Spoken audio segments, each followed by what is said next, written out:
رب اشرح لی صدری ویسر لی امری واحلل عقدۃ من لسانی یفقہوا قولی رب زدنی علما۔ السلام علیکم ورحمۃ اللہ وبرکاتہ۔ جی پیارے پیارے سے بچے کیسے ہیں؟ اللہ تعالیٰ سب کو اپنی حفاظت میں رکھے، عافیت میں رکھے، صحت کے ساتھ رکھے اور قرآن کو اچھا پڑھنے، اس کو سمجھنے اور اس پہ عمل کرنے والا بنائے۔ اپنے ماں باپ کے لیے، اپنی ٹیچرز کے لیے ہمیں بہترین صدقہ جاریہ بنائے، آمین۔ جی بچوں، آج ترجمہ اور تفسیر میں ہم نیا کچھ نہیں پڑھ رہے، بلکہ اب تک جو ہم نے پڑھا ہے اس کو میں آپ کو مختصر سا بتاؤں گی کہ ہم نے کیا پڑھا۔ تھوڑا سا ریکیپ کر لیتے ہیں، یاد کر لیتے ہیں کہ ہم نے پیچھے کیا پڑھا تھا۔ آپ کا یہ کام ہے کہ آپ نے اس کو غور سے سننا ہے اور نوٹ کرنا ہے اپنے پاس۔ یہ میں نے آپ کو شروع میں ہی بتایا تھا کہ آپ کو اس کی ایک نوٹ بک بنانی ہے جس میں آپ نے پوائنٹس کو نوٹ کرنا ہے، آپ کے ذہن سے تو نکل جائے گا۔ مثلا ابھی ہی اگر میں آپ سے پوچھتی ہوں کہ اب ہم پیچھے کیا پڑھ چکے، تو آپ کو ان میں سے شاید ایک یا دو باتیں یاد ہوں گی، تو ہم تو بہت کچھ پڑھ چکے ہیں ابھی۔ تو اس لیے آپ نے اس کو نوٹ کرنا ہے، محنت کرنے کی عادت ڈالیں اپنے آپ کو نا۔ جو بھی چیز ہم سیکھ رہے ہوں اس کو بس ہم نے ایسے ہی نہیں سر سے اتارنا، بوجھ نہیں سمجھنا کہ اچھا بس اب اس کو بس ہم سن لیں اس ہفتے کے لیے اور ہم جواب دے دیں ٹیچر کو، بس اتنا سا ہم نے سیکھنا ہے۔ نہیں، یہ چیز تو آپ کی زندگیاں بدلے گی، یہ چیز تو آپ کو کامیابی کی طرف لے کر جائے گی۔ اس لیے آپ نے اتنا اس کو لائٹ نہیں لینا کہ اچھا بس سن لیا اور گزر گیا، جو ہفتہ گزر گیا اس کا بھول بھی گئے۔ اس کو اپنے پاس نوٹ کیجئے۔ یہ چیزیں ہم نے اپنے اندر اتارنی ہے، اپنے اندر سیکھنا ہے۔ یہ چیزوں کو اپنے عمل میں لانے کے لیے ہمیں اس کو نوٹ کرنا ہے اور اپنے ساتھ ساتھ اس کو اپنے عمل میں لے کر آتے جانا ہے، ٹھیک ہے؟ آپ نے اس کو غور سے سننا ہے، اس کے بعد آپ نے مجھے بتانا بھی ہے کہ آپ نے یہ چیزیں تو پہلے سے سیکھی ہوئی تھی، لیکن جو اب ریوائز میں نے آپ کو کروایا تو اس سے آپ نے مزید کیا سیکھا، آپ کو کیا سمجھ میں آئی ہے، آپ کو کیا کرنا چاہیے، کیا چیزیں ہیں جو بہت اہم ہے اور اس کو ہم نے ذہن میں رکھنا ہے ہر وقت میں۔ جی بچوں، تو سب سے پہلے ہم نے سورۃ الفاتحہ پڑھی، جس میں ہم نے اللہ تعالیٰ سے ایسا سیدھا راستہ مانگا جو ان لوگوں کا راستہ ہے جن سے اللہ تعالیٰ خوش ہوئے۔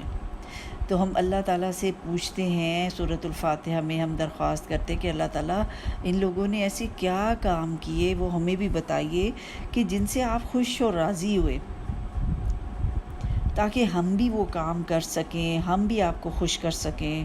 اور یہ بھی سورۃ الفاتحہ میں ہم اللہ تعالیٰ سے درخواست کرتے کہ یا اللہ ہمیں ان لوگوں کے راستے سے بچانا جن سے آپ ناراض ہوئے یا جن کے کاموں پر آپ غضبناک ہوئے۔ تو آگے اسی طرح اسی دعا کے نتیجے میں پھر اللہ تعالیٰ نے پورے قرآن میں کہیں پہ اچھے لوگوں کا ذکر کیا ہے جن سے اللہ تعالیٰ خوش ہوئے۔ انہوں نے دنیا میں اتنے اچھے اچھے کام کیے اور اللہ تعالیٰ ان سے خوش ہو گئے، راضی ہو گئے۔ ان کے بھی کام اللہ تعالیٰ نے آگے قرآن میں بتائے ہیں، اور پھر ان لوگوں کے بھی کام بتائے ہیں جن سے اللہ تعالیٰ خوش نہیں ہوئے، ناراض ہوئے اللہ ان سے، اور اللہ تعالیٰ نے ان کے وہ کام بتا دیے کہ جن سے اللہ تعالیٰ ان سے ناراض ہوئے۔ انہوں نے جو برے کام کیے تھے وہ ہمیں اللہ تعالیٰ نے کھول کھول کے بتائے تاکہ ہم ان غلط کاموں سے بچ سکیں، ہم ان رویوں سے بچ سکیں جو ان کے تھے۔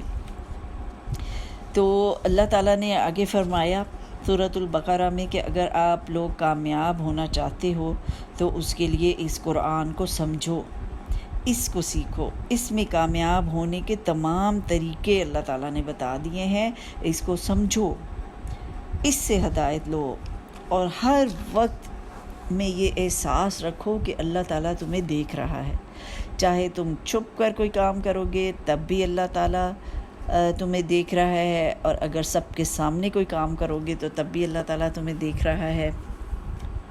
تو اللہ تعالیٰ ایک ایسی ذات ہے جس سے ہم چھپ نہیں سکتے، چاہے ہم لوگوں کے سامنے ہیں، چاہے ہم لوگوں سے چھپے ہوئے ہیں، تو تب بھی اللہ تعالیٰ تو ہمیں ہر وقت میں اللہ تعالیٰ کے سامنے ہیں ہم۔ اللہ کو پتہ چلتا ہے کہ ہم کیا کام کر رہے ہیں۔ اس لیے ذرا سوچ سمجھ کر زندگی کو گزارو۔ اللہ تعالیٰ نے یہ کہا کہ جب اللہ تعالیٰ ہر وقت آپ کو دیکھ رہا ہے تو آپ کو سوچ سمجھ کے زندگی کو گزارنا ہے، ہر وقت کو آپ نے اچھے طریقے سے گزارنے کی کوشش کرنی ہے، کیونکہ انسانوں سے تو ہم چھپ کر غلط کام کر لیتے ہیں، لیکن اللہ کی ذات ایسی ہے جس سے ہم چھپ نہیں سکتے۔ اب جس کے دل میں اللہ کا احساس ہوگا نا ہر وقت، پھر وہی اس قرآن سے فائدہ اٹھائے گا، وہ کامیاب ہو جائے گا، اور وہ اللہ تعالیٰ کا پسندیدہ بندہ بن جائے گا، کیونکہ وہ کبھی بھی اپنے آپ کو شیطان کے حوالے نہیں کرے گا نا، کیونکہ اسے پتہ ہوگا کہ مجھے تو ہر وقت میں اللہ تعالیٰ دیکھ رہے ہیں۔ اگر میں انسانوں سے چھپا ہوا بھی ہوں، مجھے کوئی انسان نہیں دیکھ رہا، میں اکیلا ہوں، تب بھی مجھے کوئی برا کام نہیں کرنا، کوئی بری چیزیں نہیں دیکھنی، جیسے موبائل پہ یا ٹی وی پہ میں کوئی بری چیز نہیں دیکھوں گا، میں کوشش کروں گا کہ میں ان چیزوں سے اوائڈ کروں، کوئی بری بات نہیں کروں گا، کوئی بری بات نہیں سنوں گا، غلط جگہوں پہ نہیں جاؤں گا، تو اس لیے وہ پھر اللہ تعالیٰ کا پسندیدہ بندہ بن جاتا ہے۔ اچھا، اب جس کے اندر یہ احساس ہوگا نا، وہ پھر اس قرآن سے بہت اچھے سے ہدایت حاصل کر لے گا، بہت اچھی اچھی ٹپس حاصل کرے گا، جس سے وہ کامیابی کی طرف چل پڑے گا۔ اور پھر ایمان لانا ہے، اگر ہم نے کامیاب ہونا ہے تو ہم نے ایمان لانا ہے غیب پر، پھر نماز قائم کرنی ہے، اور جو بھی اللہ نے رزق دیا اس میں سے خرچ کرنا ہے۔ اور ایمان کس پہ لانا ہے؟ جو حضرت محمد صلی اللہ علیہ وآلہ وسلم پر نازل ہوا، اور جو ان سے پہلے نازل ہوا اس پر بھی ایمان لانا ہے، اور آخرت پر ایمان لانا ہے۔ یہ کامیاب ہونے کے اللہ تعالیٰ نے کچھ طریقے بتائے ہیں کہ جن کے بغیر کامیاب ہو نہیں سکتے۔ آج ہم اسی کو مزید کھول کر سمجھیں گے، انہی چیزوں کو پھر نیکسٹ ویک میں آگے چلیں گے، کیونکہ ان کو سمجھنا اس لیے ضروری ہے کہ آپ سب نے اور ہم سب نے انشاءاللہ کامیابی حاصل کرنی ہے، اللہ کو راضی کرنا ہے، خوش کرنا ہے، تو اس کام کے لیے پھر ان چیزوں کا سمجھنا بہت اچھے سے ضروری ہے۔ اب غیب پر ایمان لانے کو آپ لوگ اچھے سے سمجھ لیجیے کہ غیب کیا چیز ہے۔ وہ چیزیں جو ہم دیکھ نہیں سکتے، جو کچھ بھی ہماری آنکھیں نہیں دیکھ سکتی، وہ ہے غیب، اور جس کا قرآن مجید میں ذکر کر دیا، لیکن ہم نہیں دیکھ رہے، لیکن پھر بھی اس کے اوپر ہمارا ایمان مضبوط ہونا چاہیے، ٹھیک ہے، وہ غیب کہلاتا ہے۔ تو غیب کا تو آپ کو اچھے سے بس اب اپنے ذہن نشین کر لیں، جہاں جہاں پہ بھی یہ ذکر آئے گا کہ غیب پر ایمان لانا ہے، تو وہ پھر آپ کو کلیئر ہونا چاہیے کہ غیب ہے کیا چیز۔ غیب میں دیکھیں بہت ساری چیزیں غیب میں آتی ہیں جس پہ ہم نے ایمان لانا ہے۔ مثلا اللہ تعالیٰ پر ایمان جو ہم لاتے ہیں، تو اللہ تعالیٰ کو بھی ہم نے دیکھا ہوا تو نہیں ہے نا، لیکن قرآن میں ہمیں بتایا گیا ہے کہ ہمیں اس پر یقین پکا رکھنا ہے کہ اللہ تعالیٰ کی ذات ہے، اور اللہ تعالیٰ نے ہی اس دنیا کو، اس کائنات کو، اس ساری مخلوق اللہ تعالیٰ نے بنائی ہے، اور جو کچھ بھی ہمیں دیتا ہے اللہ تعالیٰ ہی دیتے ہیں۔ جو چیزیں ہمیں اچھی اچھی نعمتیں دی ہوئی ہیں وہ اللہ تعالیٰ کی طرف سے ہی ملی ہوئی ہیں، وہی ہماری دعاؤں کو قبول کرتا ہے، اسی کی ہم نے عبادت کرنی ہے، اور اسی سے ہم نے سب کچھ مانگنا ہے۔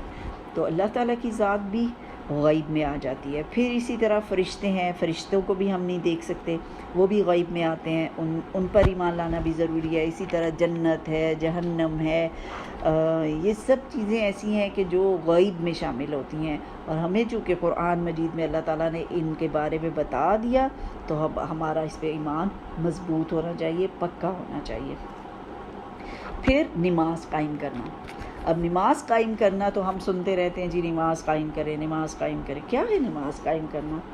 دن میں 5 نمازیں ہیں جو ہم پہ فرض ہیں، اور فرض کیا چیز ہوتی ہے؟ جس کو کرنا لازمی ہوتا ہے۔ اگر ہم وہ نہیں کریں گے تو ہمیں گناہ ملے گا، اگر ہم کریں گے تو پھر ہمیں اللہ تعالیٰ اچھا بدلہ دیں گے۔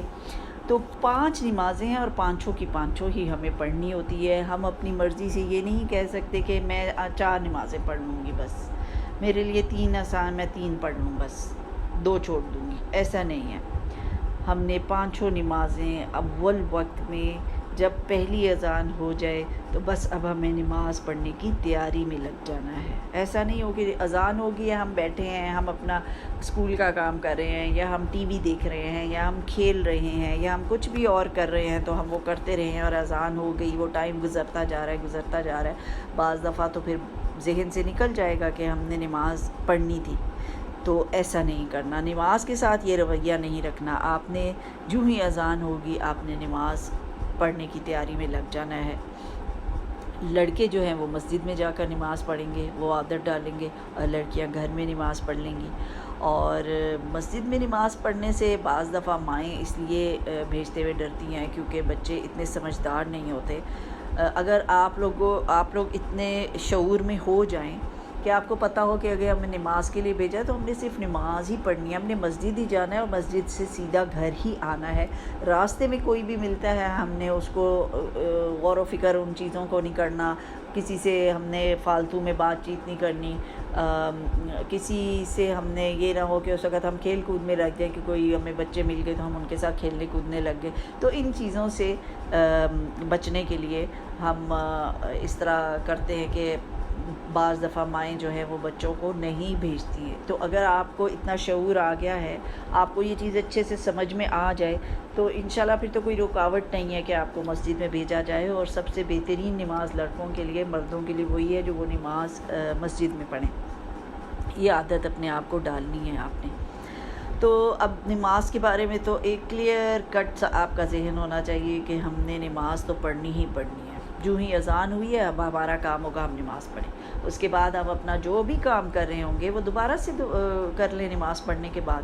کوئی ہمارا کام رہتا نہیں ہے، بلکہ نماز اگر ہم ٹائم پہ پڑھ لیتے ہیں اچھے وقت میں، پہلے وقت میں، تو پھر ہمارے سارے کام اچھے سے ہو جاتے ہیں۔ آپ خود اس کو ایکسپیرینس کر کے دیکھیں، کچھ عرصہ آپ یہ کر کے دیکھیں گے نا، آپ کو پتہ چلے گا کہ ہاں جب میں نماز پہلے پڑھ لیتا ہوں تو پھر میرے سارے کام اچھے سے ہو جاتے ہیں۔ اور اگر میں نماز کو لیٹ کرتا رہوں گا، نہ میرے کام اچھے ہوں گے، گھبراہٹ اور بے چینی بھی میرے اندر رہے گی اور نماز بھی میری رہ سکتی ہے۔ تو ہم نے نماز کو تو نہیں چھوڑنا، تو اس کو اول وقت میں پڑھنے کی کوشش کرنی ہے، یہ اپنی عادت ہم نے بنانی ہے، ٹھیک ہے۔ جو نماز چارٹس آپ کو پریکٹس کروائے جا رہے ہیں وہ اسی وجہ سے، وہ آپ کو کوئی پنشمنٹ نہیں دی گئی کہ آپ نے نماز چارٹس بنانے ہیں پھر اس کو ٹک کرنا ہے۔ آپ نے اس کو نا، کچھ بچوں نے اپنی پنشمنٹ اس کو سمجھا، اپنے اوپر بوجھ سمجھا، جس کی وجہ سے پھر ان کا نماز چارٹ تیار نہیں ہوتا، اور مجھے لگتا ہے کہ پھر آپ بس اس دن میں تیار کرتے ہیں اور وہ بھیجتے ہیں۔ آپ کو ساتھ آپ کو اپنے آپ کو کامیابی کی طرف لے کر جانا ہے نا، کامیاب ہونا چاہتے ہیں نا، تو کامیاب ہونے کے لیے تو تھوڑا سا اپنے آپ کو آرگنائز کرنا پڑتا ہے نا۔ ایسے تو نہیں ہوتا کہ ہم پورے ہفتے میں ہم نماز چارٹ کو تو دیکھیں ہی نہ بالکل بھی، اور جمعے والے دن جب ہم نے بھیجنا ہو تو ہم اس پہ ٹک لگا رہے ہوں اندازے سے کہ اچھا میں نے کتنی نمازیں چھوڑی، کتنی پڑھی تھی، اور میں اب بس ٹک لگا کے بس بھیج دوں گروپ میں کیونکہ ٹیچر نے کہا ہے۔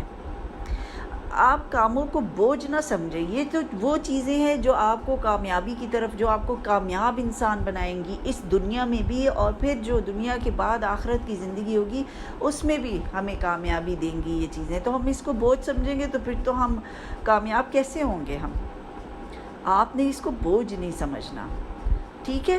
اپنی ذمہ داری پہ آپ نے نماز پڑھنی ہے، اور نماز کے جو دیکھیں سب سے زیادہ تو وہ جو ریمائنڈر ہے وہ اذان ہے جو آپ کے کانوں میں پڑ جاتی ہے۔ اگر آپ کا گھر کسی ایسی جگہ پہ ہے آپ کو اذان کی آواز نہیں آتی تو پھر ٹھیک ہے، آپ کی ماما آپ کو یاد کرا دیں، لیکن جب آپ نے اذان سن لی تو پھر تو کوئی بات ایسی ہونی نہیں چاہیے کہ آپ کی ماما بار بار آپ کو کہیں کہ نماز پڑھ لو، نماز پڑھ لو، ٹھیک ہے۔ آپ نے فوراً سے خود ہی پڑھ لینی ہے کہ آپ کو کہنا ہی نہ پڑے، بلکہ آپ بنیں وہ جو ہمیں یاد کرانے والے بن جائیں بڑوں کو، کیونکہ بڑے تو بہت زیادہ مصروف ہوتے ہیں زندگی میں، ان کے بہت سارے کام ہوتے ہیں۔ تو اگر کبھی وہ کسی کام میں مصروف ہو تو آپ تو اتنی جلدی پڑھ لیں کہ آپ پھر ان کو یاد کرانے والے بن جائیں، تو آپ کو اپنی نماز کا بھی ثواب ملے گا اور آپ کو ہماری نماز کا بھی ثواب ملے گا کہ اگر آپ ہمیں یاد کرانے والے بن جائیں انشاءاللہ۔ تو اس لیے آپ نے اس کو خوشی سے کرنا ہے، اپنی ذمہ داری پہ کرنا ہے، روز کے حساب سے کرنا ہے۔ آپ نے جب نماز پڑھی آپ ٹک کر لیں، آپ ادھر ہی پین رکھیں، اپنا بلو پین رکھیں اور ریڈ پین رکھیں۔ ریڈ کی تو میں دعا کرتی ہوں نوبت ہی نہ آئے کہ آپ کو کراس لگانا پڑے، لیکن اگر کبھی اللہ نہ کرے ایسا ہو جائے تو آپ کے پاس ریڈ پین بھی ہو، بلو پین بھی ہو۔ بچے میں نے دیکھا ہے ٹیچر کی بات کو غور سے نہیں سن رہے ہوتے، اسی لیے وہ پھر خاطر خواہ رزلٹ نہیں ان کے آتے۔ اب آپ سب بچوں کے ذہن اللہ تعالیٰ نے آپ کو اچھے دیے ہوئے ہیں، اس پہ شکر کریں اور اس ذہن کو اچھا استعمال کریں۔ اب یہ بہت دفعہ بچوں کو بتایا ہے کہ بلو کلر سے آپ نے ٹک کرنے ہیں اور ریڈ کلر سے آپ نے کراس لگانے، تو بلو اور ریڈ پین تو ہر ایک کے گھر میں ہونا چاہیے، ٹھیک ہے۔ یہ کوئی اتنی مہنگی چیز نہیں ہے کہ بچے نہ لے سکیں۔ آپ ایک بلو پین لیں، ایک ریڈ پین لیں، اس کو اچھی سی جگہ پہ رکھیں جہاں پہ آپ کو ہمیشہ مل جائے، ٹھیک ہے۔ ایک پین ہولڈر ہو، کوئی پین ہولڈر آپ کو پتہ ہے آپ کسی بھی چیز کا بنا سکتے ہیں، کوئی آپ کے گھر میں کوئی پرانا مگ پڑا ہوا ہے، پرانا گلاس پڑا ہے، اس کو بھی پین ہولڈر بنا سکتے ہیں۔ آپ کے دو ریڈ اور بلو پین تو ہر گھر میں اس ہولڈر میں پڑا ہوا ہونا چاہیے۔ جو بچہ نماز پڑھ لیتا ہے اس کا ٹک لگائے، وہ اسی ہولڈر میں واپس رکھے، ٹھیک ہے، آرگنائز ہوں، تھوڑا سا کاموں کو اچھے طریقے سے کرنے کی عادت ڈالیں، اور ہر بچے کا نماز چارٹ جو ہے وہ روز کا روز تیار ہو. ایسا نہیں ہو کہ جمعے والے دن آپ سارا نماز چارٹ سب تیار کر کے بھیج رہے ہو، تبھی تو وہ پھر آپ لوگ رات تک اکثر بچوں کا نہیں آیا ہوا ہوتا اور پھر بار بار ریمائنڈ کرانے سے بچے پھر بھیج رہے ہوتے ہیں. تو یہ روز کا روز کام ہے، اس لیے کہ یہ تو وہ کام ہے جو آپ کو کامیاب کرے گا، جو اللہ تعالیٰ جس سے آپ سے راضی ہو جائیں گے. تو آپ اس کام میں اتنے سست ہوں گے، اتنے آپ وہ ہوں گے کہ آپ اس کو اچھے طریقے سے ہی نہیں کر رہے. اس کو اچھے طریقے سے کرنا ہے. پھر نماز کے بعد آپ نے کیا کرنا ہے کہ جو رزق اللہ تعالیٰ نے آپ کو دیا ہے اس میں سے خرچ کرنا ہے. وہ اس کو اچھا سا سمجھ لیجئے، رزق کس کو کہتے ہیں؟ رزق پیسوں کو بھی کہتے ہیں، رزق صحت کو بھی کہتے ہیں، صحت کا بھی رزق ہوتا ہے، ٹائم کا بھی رزق ہوتا ہے، صلاحیتوں کا بھی رزق ہوتا ہے. یعنی کسی بچے کی رائٹنگ اچھی ہے تو یہ اللہ تعالیٰ نے اسے اچھی رائٹنگ کا رزق دیا ہوا ہے. کسی کا یاد کرنے کی صلاحیت اچھی ہے، اس کو جلدی سے سبق یاد ہو جاتا ہے، تو یہ بھی ایک رزق ہے جو اللہ نے اس کو دیا ہوا ہے. کسی کی انگلش اچھی ہے تو یہ اس کے پاس ایک رزق ہے. کسی کی عربی اچھی ہے تو یہ اس کے پاس ایک رزق ہے اللہ تعالیٰ کی طرف سے. کسی کے پاس اگر ڈرائنگ کسی کی اچھی ہے تو یہ بھی اللہ تعالیٰ کی طرف سے اس کو ایک رزق ملا ہوا ہے.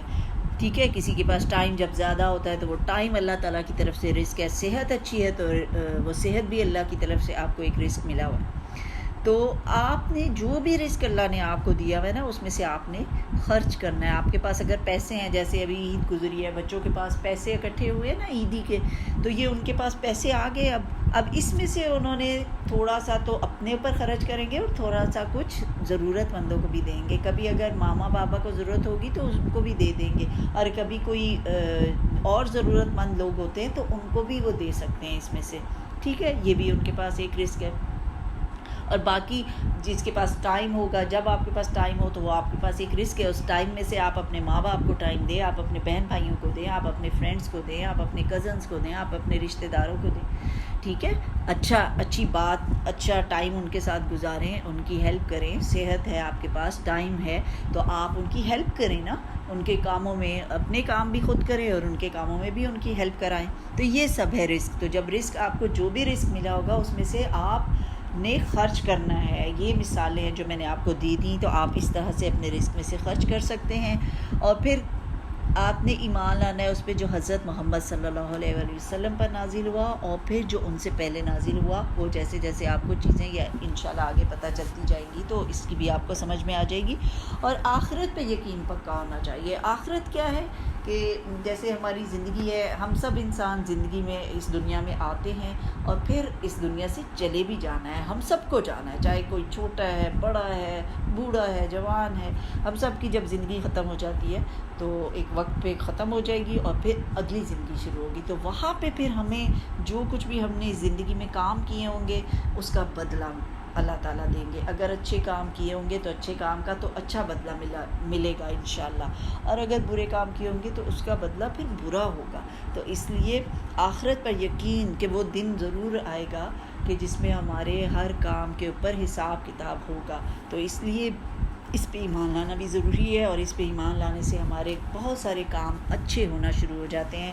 بہت سارا ٹائم جو ہم فضول چیزوں میں گزارتے تھے وہ اب اچھی چیزوں میں گزارنا شروع ہو جائیں گے. جب آخرت پر آپ کا ایمان مضبوط ہو جائے گا نا، آپ کو پتہ ہوگا کہ ہر وقت کو آپ نے اچھے طریقے سے گزارنا ہے، برے کاموں میں نہیں گزارنا ہے. ایسا نہیں ہو کہ بری چیزیں دیکھنا شروع ہو جائیں، برے کام کرنا شروع ہو جائیں، بری باتیں کرنا شروع ہو جائیں، تو ان کا تو بدلہ برا ہی ملے گا. تو ہم نے اچھا بدلہ پانے کے لیے اپنے ہر وقت کو اچھے کاموں میں گزارنے کی کوشش کرنی ہے. تو یہ وہ لوگ ہیں، جب یہ سارے کام ہم کرنے کے عادی ہو جائیں گے تو پھر انشاءاللہ ہم کامیاب لوگوں میں شامل ہو جائیں گے، ہدایت یافتہ لوگوں میں شامل ہو جائیں گے. اللہ تعالیٰ ہم سب کو ان ہدایت یافتہ لوگوں میں شامل کریں جو یہ کام کرتے ہیں. اللہ تعالیٰ ان سب کاموں پہ ہمیں استقامت عطا فرمائے، ہمیں پکا کر دے، مضبوط کر دے. آمین ثم آمین. سبحانک اللہم و بحمدک، نشہد ان لا الہ الا انت، نستغفرک و نتوب الیک. السلام علیکم ورحمۃ اللہ وبرکاتہ.